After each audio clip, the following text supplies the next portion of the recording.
Pitera, Sister Michael David. I thank you for coming to share your story. You are the only one that can tell your true story. And so now you're going to share it with the congregation and a few hundred others. Okay. So thank you for your You're generous yes. Let's begin with, let's start at the very beginning. Can you tell us something about your upbringing, your parents, where you grew up, siblings, your schooling? Well, I'm told I was born in a house, an upper flat, on the west side of Detroit, Oh. near Warren and Livernois. And I decided to come early. I was a little premature, to my mother's surprise. And when that happened, she was home with my brother, who was 4 years old, and my dad was at work at Chrysler. He was a tool and die maker. So from what I can piece together, thank goodness there was a landlord and a landlady downstairs who I here helped her until I think the doctor arrived. And so I made this early appearance and lived there for about 7 years until we moved. But during those 7 years, I went to St. Andrew's School. And also, my grandparents were just down Livernois, not too far down Livernois toward Michigan, were several Polish neighborhoods, because I am born of Polish ancestry. And so we would take the bus, my mom and I, occasionally, to go down Livernois. And we always had to walk a certain amount of blocks to get into the neighborhoods and get out of the neighborhood. And even to this day, it amazed me when I think back, because we would do that at night sometimes, and there never was a problem. No. Because, as I learned later in life, I was living in lily-white, segregated Detroit. And most American, practically, probably all American cities were segregated anyway. So it was a long time before I ever saw a white person. But eventually, not a white person, a black person. Yeah. And while I was living on Barlam, we went to school at St. Andrew's till I was in the 3rd grade, and my parents decided to buy a house for $11,000 at that time and move way out in western Detroit. But they also decided to keep my brother and I at St. Andrews to finish the year of school. So my dad would take us in the morning, and then my brother had the money for the bus. But the bus meant 3 buses. And one day I'm waiting and waiting for him to come out of school. And at that time, the sisters there were very, very strict, and you were forbidden to go back into school once you were dismissed. St. Andrews. So I'm a 3rd grader, little kids are very literal. So I thought, well, I'm just going to have to walk home, I guess, because my brother's not coming. So I walked and I walked and I walked and I walked. And I got tired after a while and asked the lady for some money. And I'm pretty sure... What lady? A lady on the street. Got it. Because, I was tired. So she did give me some money, and I got on the bus, got off at the right stop, went in the house, and couldn't understand why people were worried and upset. Because that's the way a 3rd grader thinks, But I have off and on wondered that, thank God I wasn't kidnapped, or, I'm sure I passed. But back then... Well, it would only take one drunk or something, But anyway, I survived that. And then we are now in St. Suzanne's Parish, and they just happened to open the elementary school, grades 1 through 4. So I was able to make it into that school because they had a 4th grade. And then they added a year of school after 5th, 6th, and so that was my first encounter with the Adrian Dominicans. Okay. And to my luck, right when I was ready for high school, they opened a high school called Rosary. And with freshmen, and that's all I needed, just 1 year. And that added the grades eventually to that Oh, school. my word. That's interesting. That was quite a coincidence, you know. And there I encountered many Adrian Dominicans. And there were 10 to begin with, plus Corky the dog, who was the guard dog, because they would let Corky out loose in the school at night for protection. Because I think the first year they were living in the school, and then the convent was built. So when we got all the way to the senior year, 9 of those 10 sisters were still there, the original group, so that was interesting. Sister Thomas Aquin had been sent elsewhere. Our sister Nadine Foley. Yes, right. And another feature I didn't know until later in life, our principal was Sister Mary Phillip. So that was a full experience in high school. And a little bit, my dad worked at Chrysler as a tool and die maker. And my mom worked as long as she could, as long as her health held up, working on Cadillacs in a General Motors plant. And and as I said a little while ago, I was born into Polish heritage. That pretty much sums up. And you had a brother. You mentioned I had you a brother. One brother. Yes, I had an older brother. Yeah. He's 4 years older. And then your mom went to work. She did. She died rather young. She, somewhere I think after my brother and I were born, contracted rheumatic fever, and that damaged the heart valves. And so she couldn't work too long. I think basically she was worried about paying for the house.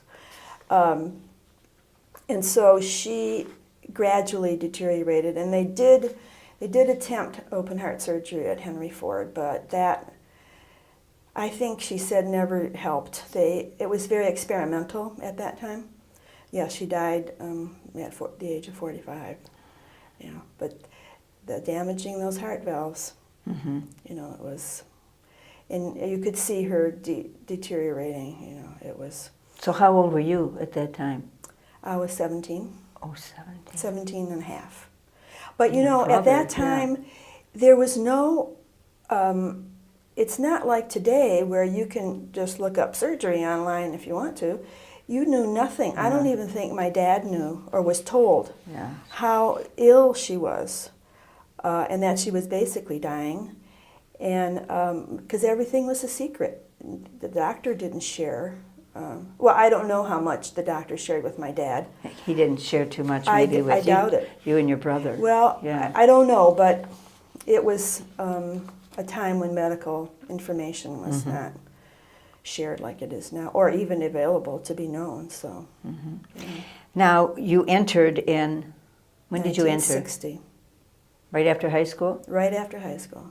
And how was that with your dad and your brother, with Well, your mother gone? And I didn't even reflect on all of that back then. We just didn't think in those terms back then. I have throughout my life, and I have thought, my dad, I left. A few months later, my mom dies. And then the next year, my brother goes enlists in the Army. So my dad lost his whole family within a year, basically. But at that time, we didn't have the psychology and the talk shows and the issues to really grasp what was going on. And I think, too, back then, families, if you had a vocation, oh my goodness, this was tremendous, you know. And my mom had 2 sisters who were sisters, a Franciscan and an IHM, and a brother who was a Franciscan. So it was like, wow, now we have the next generation. So your dad was proud, was happy? Yes, I think so. That was a big... But if, you know, you can't really apply what you know now, but I wouldn't have left if, you know, I just say, that's enough, don't think about it, because you can't change what happened. And nothing was done intentionally. No, it was a very, very different world back then, in many ways. Now, you have your religious name was Sister Michael David. What's the significance of Michael David? Well, my dad's name, or my brother's name, was Gerald. And at that time, that kind of was taken already, that name. And my dad's name was Stanley, and I didn't want to choose that one. My mom's name was Mary. So the Michael, I kind of got out of my mom's maiden name, which was Mahalik, or Yeah, I like see that. Michaelik. And David was a cousin. I don't know what the other two choices were. So I was a little limited in choices because Mary was the generic for everybody. And as I said, Gerald was already taken. So that's how that evolved. Now, I notice, or I realize that your ministries, you've been in very many places.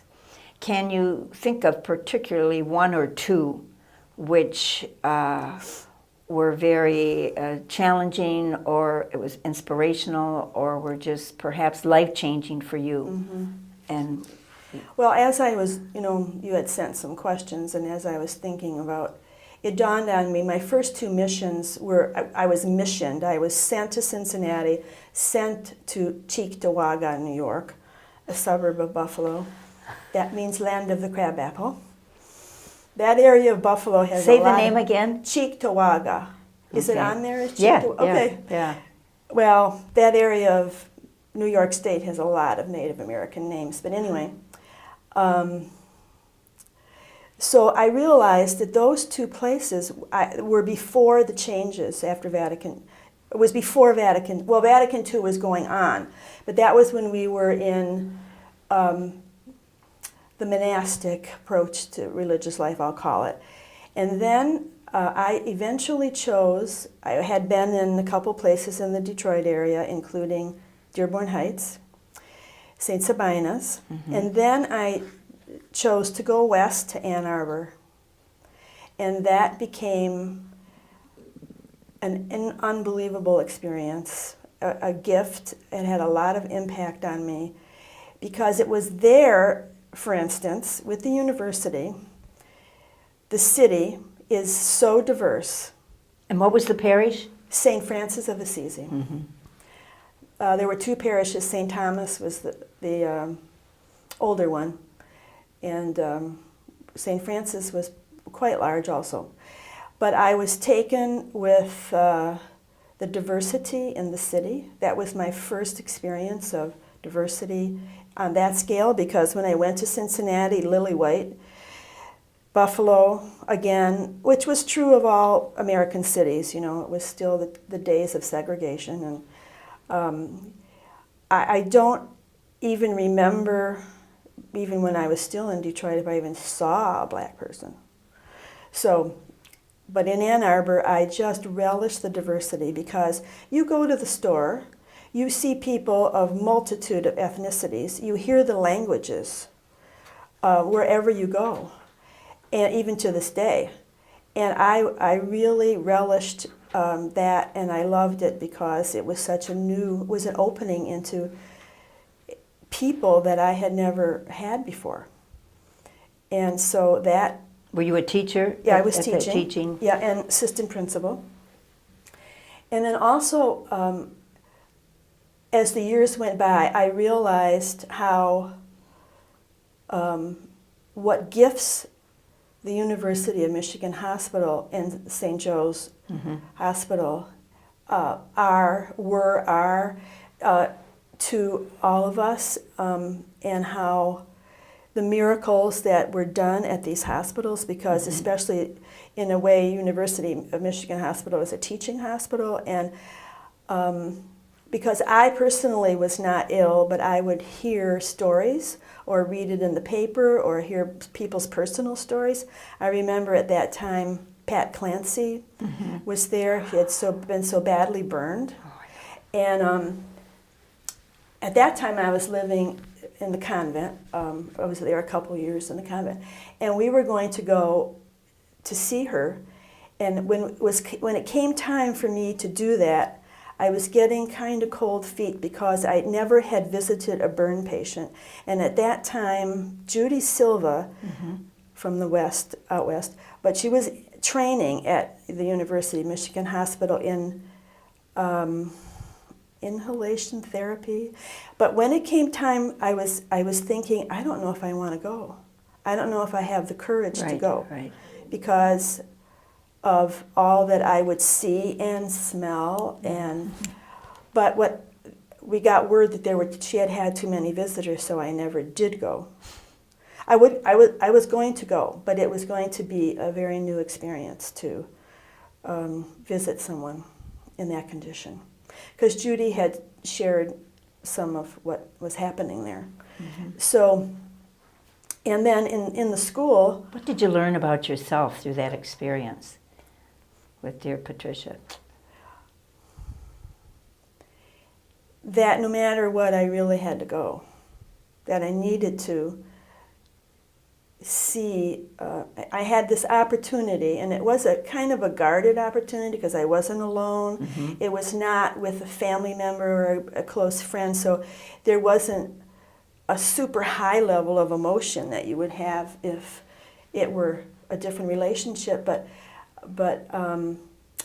and that I needed to go and see how this all works and how these patients are cared for.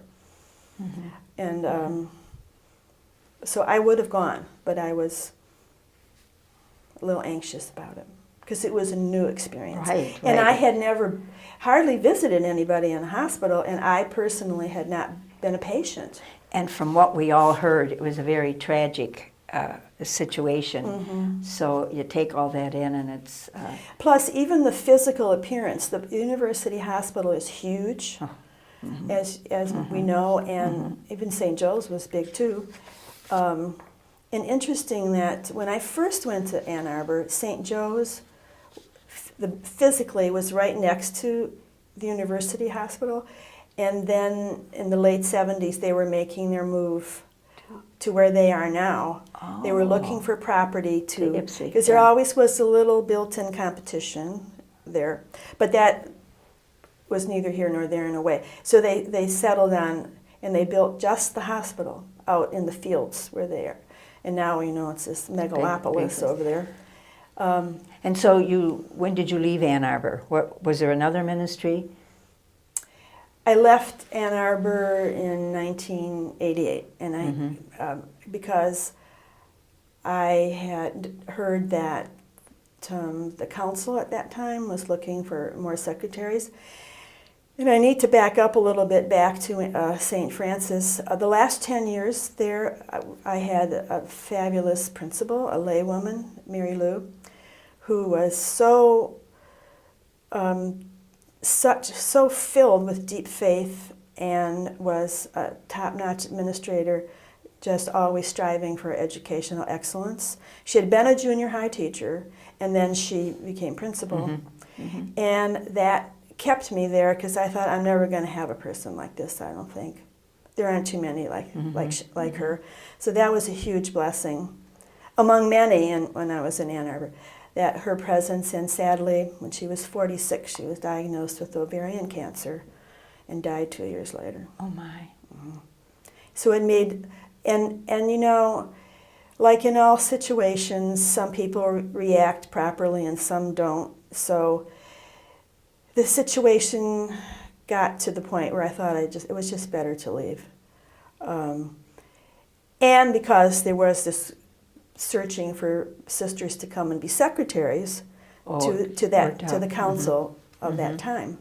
Another little insight that I had, we had some children of the coaches, particularly of the football team, and including one named Bo Shepherd. Yeah.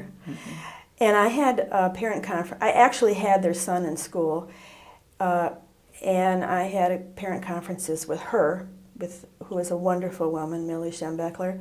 And I really found out after we talked about their son's school progress, the pressure that is on these families, the coaches, to win, and how that seeps down into the pressures on the family, on the wife and the whole family setting, that it's not all glorious and wonderful. Even back then, the pressure was tremendous because she was in tears after a bit because they had to win the next day because they already had lost one game. So you get insights into So you took time to listen and care beyond the progress of the children. Yes, because it's part of their story and what affects that child, too. Exactly.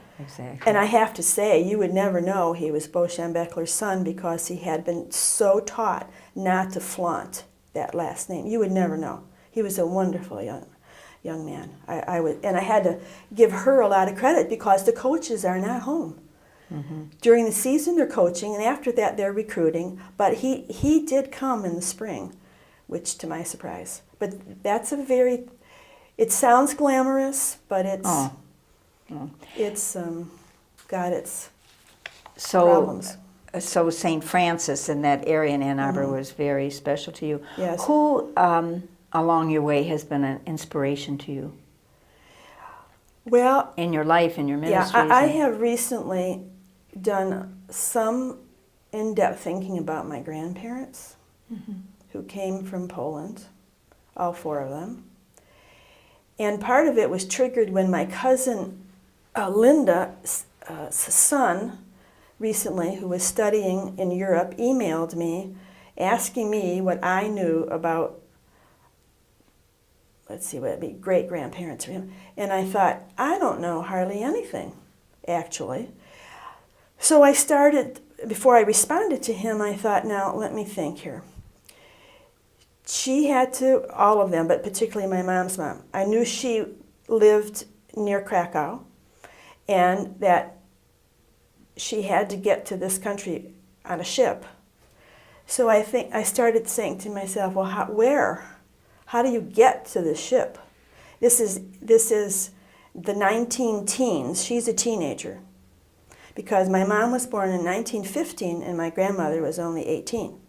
So she came here a few years before that, leaving the family, never going back. But anyway, I take out the map of Europe and I'm looking. Southern Poland. Where is the seaport? Where is she going to go get a ship? And so I thought, if she goes to France or England, she has to go through the Czech Republic, southern Germany, and across France. No buses, no trains, no cars. So what did that say to you about that woman? That her determination, and her courage, because where do you get food? Where do you sleep? And who's on the road with you, on the muddy road? I mean, you're not going to have paved roads. So the email from Kurt made me at least envision what probably she had to go through. And if she had to go to Liverpool to get a ship, she had to go across the English Channel.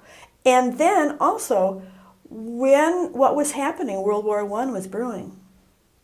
So I wish to this day I have 1,000 questions. Don't we all? For and those that are gone. I don't know if she would have answered them, but I would have tried.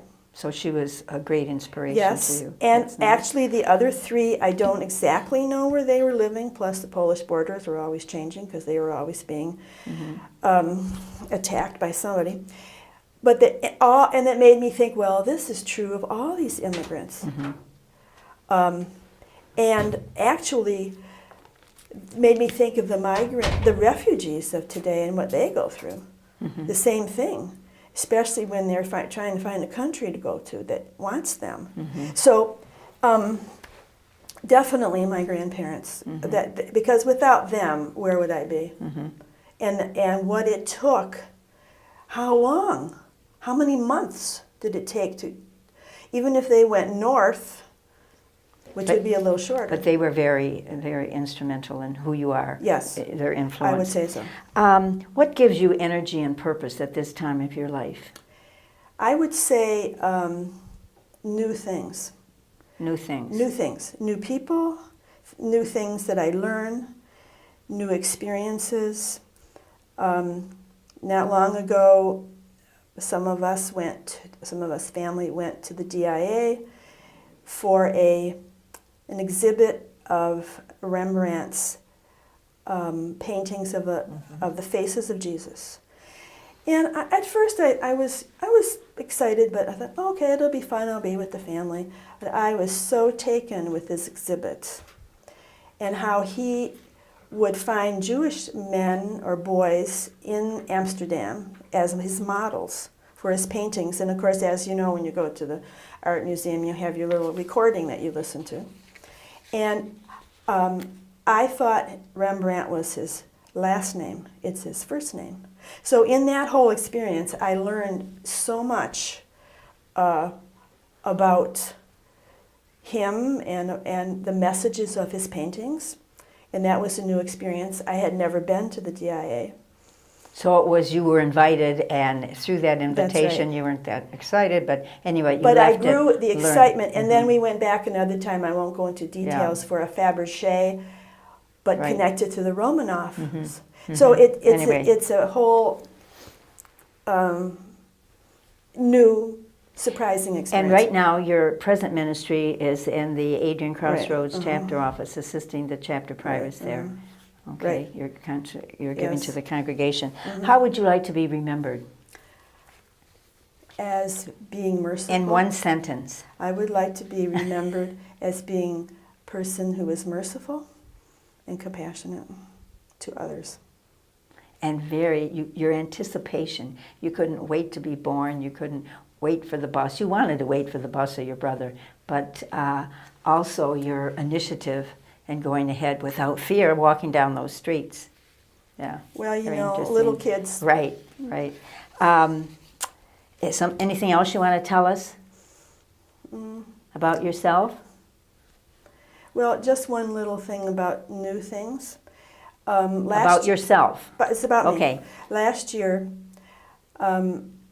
I was waiting to have shoulder surgery, and I was sitting in St. Mary's at Mass, and it was Holy Week, and at some point, the words of Jesus, I place my life into your hands, that struck me in a way, in a new way, because in about a week, I was going to place my life into the hands of the medical team.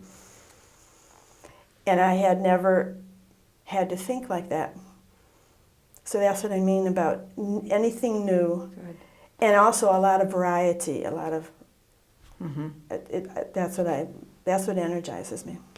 So you have reflected well on your life and the decisions you've made and decisions that have been made for you.